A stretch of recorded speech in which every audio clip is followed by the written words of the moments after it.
Hey guys, I hope you are doing great. आज हम बात करेंगे द हिंदू न्यूज़पेपर के एक आर्टिकल के बारे में और ये बहुत ही इम्पोर्टेंट आर्टिकल है एग्ज़ाम पर्सपेक्टिव से। जितने भी वोकेबलरी वर्ड्स आएंगे उनको मैं आपको हिंदी में बताऊंगा।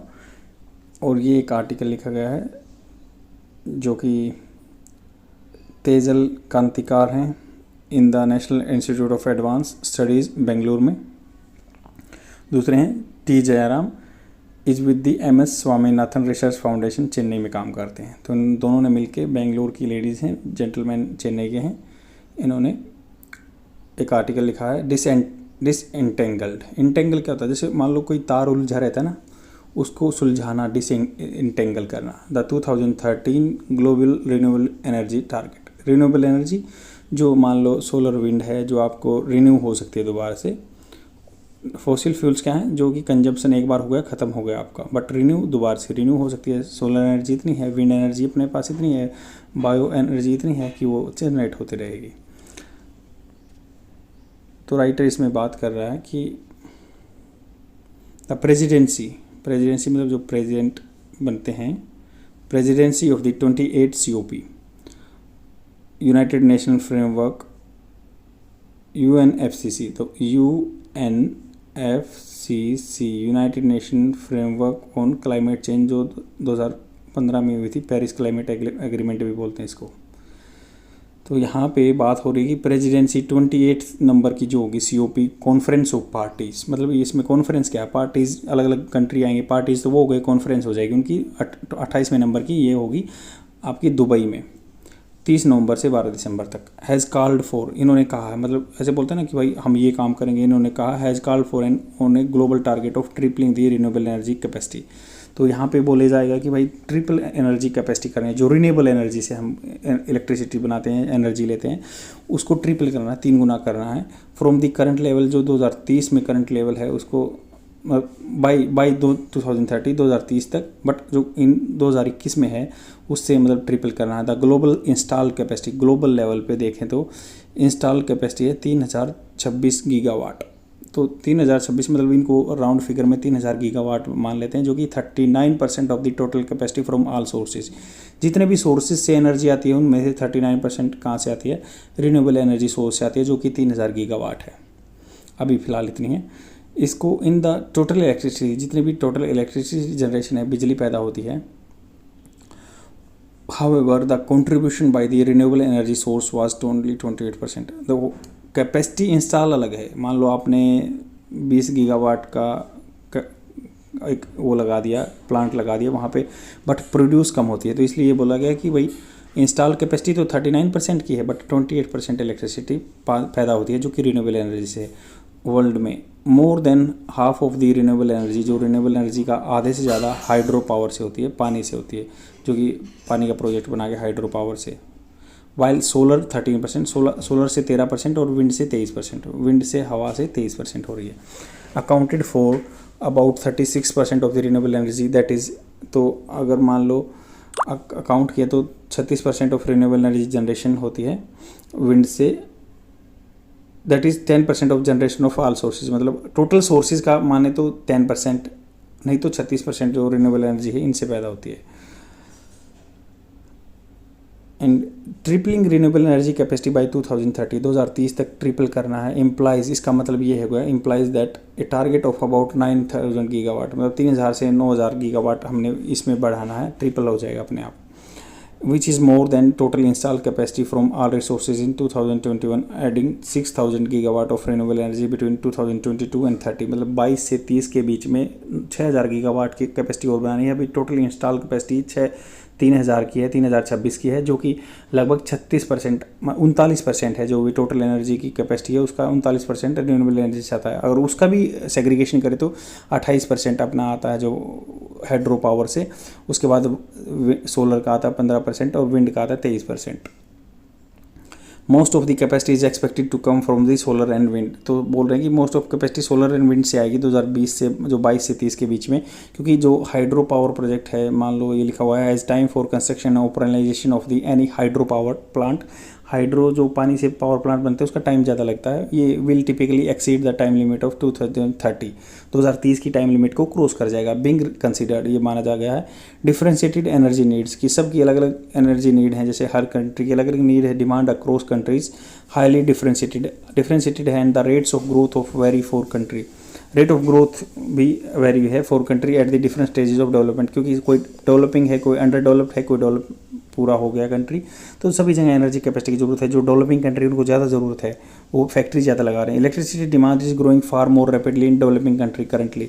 डेवलपिंग कंट्री में ज़्यादा जरूरत पड़ रही है इलेक्ट्रिसिटी की। Electricity consumption between 2010 and 2019 in China, 2010 से लेकर 19 के बीच में चाइना एंड इंडिया में बढ़ गया। मतलब 2010 का कंपैरिजन करें तो हमारा 6.6% एनर्जी रिक्वायरमेंट बढ़ गई है और चाइना की 6.3% बढ़ गई है। कंपेयर टू दी अगर बात करें 2010 से 19 के बीच में उन्होंने चेंजमेंट किया यूरोपियन यूनियन ने, क्योंकि पहले ही डेवलपमेंट है, उनको ज़्यादा एनर्जी की जरूरत नहीं है, तो 0.3% डिक्लाइन हुआ, उनकी कम हो गई रिक्वायरमेंट यूरोपियन यूनियन की। और मिनिमल मतलब 0.1% यूएस की रिक्वायरमेंट बढ़ गई है 2010 के कंपैरिजन में 2019 में। Currently only 21% of electricity in US and 30% in European union comes from renewable energy sources. तो अगर मान लो 21% जितने भी इलेक्ट्रिसिटी है का प्रोड्यूस होता है उसमें 21% यूएस से में आती है रिन्यूएबल एनर्जी से, 37% यूरोपियन यूनियन में आती है, जो इसके इंक्लूड हैं हाइड्रो पानी से या बायोमास से भी, वेस्ट से जो बनाते हैं। When India announce COP26, India ने 2026 COP26 में अनाउंस किया था कि इंडिया वुड इंक्रीज। देखो वुड इसलिए इंक्रीज हुआ है क्योंकि श्योर नहीं थे हम पहुँचेंगे नहीं, बट वुड लिए है कि अनसर्टेनिटी में थोड़ा वुड यूज़ होता है। India would increase its ambition to 500 gigawatt, India बढ़ाएगा अपना 500 गीगावाट तक from non fossil fuels renewable energy sources से बाई 2030। तो हम 2030 तक 500 गीगावाट कह रहे हैं कि भाई हम जो नॉन रिन्यूएबल एनर्जी सोर्स से रिन्यूएबल एनर्जी सोर्स से लेके आएंगे। प्रेजेंट में no such promise, US president ने कोई ऐसा मतलब प्रोमिस नहीं किया। Declare any renewable energy target, कोई टारगेट नहीं बताया। Nor has the US shown any intent to declare one, तो उन्होंने कोई ऐसा उद्देश्य भी नहीं दिखाया अपना कि भाई उनका हिंट दिया कि मैं आगे डिक्लेयर करने वाला हूँ। Apart from general announcement note commitment under the Paris agreement, general announcement कर दी कि हम 2035 तक डिकार्बनाइज कर देंगे अपने जो भी इंडस्ट्री सेक्टर को, बट मतलब कार्बन कम एमिशन करेंगे, बट ये टारगेट नहीं दिए, स्पेसिफिक टारगेट नहीं दिए। European Union too has also relative target, उनके भी कुछ ही टारगेट हैं ऐसे। To an ambitious sounding goal of, उनका एक टारगेट है एम्बिशियस जो सोचने वाला कि 40% of the final energy consumption from renewable sources by 2030, मतलब जितना कंजप्शन होता है उसका 40% वो रिन्यूएबल एनर्जी से लेंगे 2030 तक, ये उनका टारगेट है। बट सर्टेनली नॉट एब्सोल्यूट, मतलब ये निश्चय ही रूप से कि पूरा पक्का पुख्ता नहीं है, एब्सोल्यूट नहीं है। For both US and EU this targets are essentially market signals, ये क्या है जो टारगेट हैं जितने भी हैं essentially market signal, market which the government will promote, government promote करेगी, बट नॉट गारंटेड, गारंटेड नहीं करते हैं भाई गवर्नमेंट इंटरवेंशन, गवर्नमेंट हस्तक्षेप नहीं करेगी इसमें एज इन डेवलपिंग कंट्री, जैसे कि डेवलपिंग कंट्री में करती है। COP28 call for the renewable energy global target comes with a severe lack of transparency, मतलब COP28 में कह रहा है कि भाई रिन्यूएबल एनर्जी जो टारगेट हैं आते हैं with a severe lack of transparency as it to its origin, जैसे ओरिजिन में आए थे 2026 COP26 में। If the entire burden is on developing country, अगर ऐसा होता है कि भाई पूरा बर्डन डेवलपिंग कंट्री पे आता है, दिस एनॉर्मस बहुत बड़ा increase in renewable energy capacity is not possible, possible नहीं है कि इतना बहुत बड़ा कंट्रीब्यूशन कर देंगे डेवलपिंग कंट्री रिन्यूएबल एनर्जी में without matching non renewable energy capacity for stability of supply. उनको नॉन रिन्यूएबल एनर्जी कैपेसिटी भी लेनी पड़ेगी स्टेबिलिटी ऑफ सप्लाई, क्योंकि सप्लाई तो डिसरप्ट नहीं कर सकते अपनी कंपनी की या फैक्ट्री की जो भी है, और साथ के साथ रिन्यूएबल एनर्जी सोर्स से भी बनाते रहेंगे। The availability of viable storage option, हमारे पास इतने वाइबल उचित स्टोरेज नहीं है कि हम ज़्यादा प्रोड्यूस कर लें उसको स्टोर कर लें, ऐसा नहीं है। Nowhere near the scale जो भी एनविसाज परिकल्पना की गई थी बाई सच एम्बिशियस टारगेट, जो एम्बिशियस टारगेट हैं भाई उतने हैं नहीं हमारे पास। डेवलपिंग कंट्री एट COP28 जो भी होगी आगे, specially India should consider the tripling global renewable energy capacity target only if north commits to absolute target domestically. अगर मान लो कि डेवलपिंग कंट्री COP28 में स्पेशली इंडिया को देखना चाहिए ट्रिपलिंग, जो ट्रिपल करने वाला सिस्टम है ग्लोबल रिन्यूएबल एनर्जी कैपेसिटी का टारगेट ओनली इफ, अगर नॉर्थ जो कंट्री है, नॉर्थ बोलते हैं ग्लोबल नॉर्थ बोलते हैं, commits to absolute target domestically, अगर वो अपने अपने लेवल पे वहाँ पे डोमेस्टिकली बात कहते हैं तो तभी तो ट्रिपल हो पाएगी, 6000 गीगावाट की हमारी कैपेसिटी बन पाएगी। दैट आर इक्विटेबल, मतलब सब में बराबर बराबर होना चाहिए, कॉमन रेट होना चाहिए, जितने किसी ने डेवलपमेंट किए उसी के हिसाब से विद देयर रिस्पॉन्सिबिलिटी होनी चाहिए। In is an update of their national determined contribution under Paris. सब ने NDAC कहा था ना, नेशनल डिटरमाइंड कंट्रीब्यूशन, मतलब कोई कंपल्स नहीं था, अपने अपने डिसाइड कर लिए थे हम इतनी इतनी एनर्जी प्रोड्यूस करेंगे। तो यहीं पे आर्टिकल ख़त्म होता है। पूरे आर्टिकल का जिस्ट मैं आपको बता देता हूँ। देखो यहाँ पे हम बात कर रहे हैं कि जो COP कॉन्फ्रेंस ऑफ पार्टी 28, मतलब इसका 28वें नंबर की ये कॉन्फ्रेंस है, किसकी पार्टीज़ की, अलग अलग कंट्री की पार्टीज़ हैं, वो वहाँ पे इकट्ठा होंगी। वो बात करेंगे रिन्यूएबल एनर्जी के बारे में, और रिन्यूएबल एनर्जी के बारे में बात करेंगे दुबई में होगी और दिसंबर में होगी।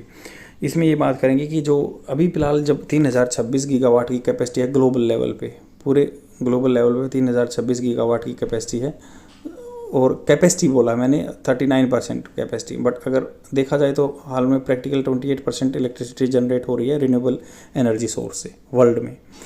और इसमें से मतलब विंड पावर का ज़्यादा कंट्रीब्यूशन है, विंड पावर का लगभग 28% है, बाकी सोलर एनर्जी का 13% है, और का विंड एनर्जी का 23% है। तो ऐसे कंट्रीब्यूशन है, ग्लोबल लेवल की बात हो रही है।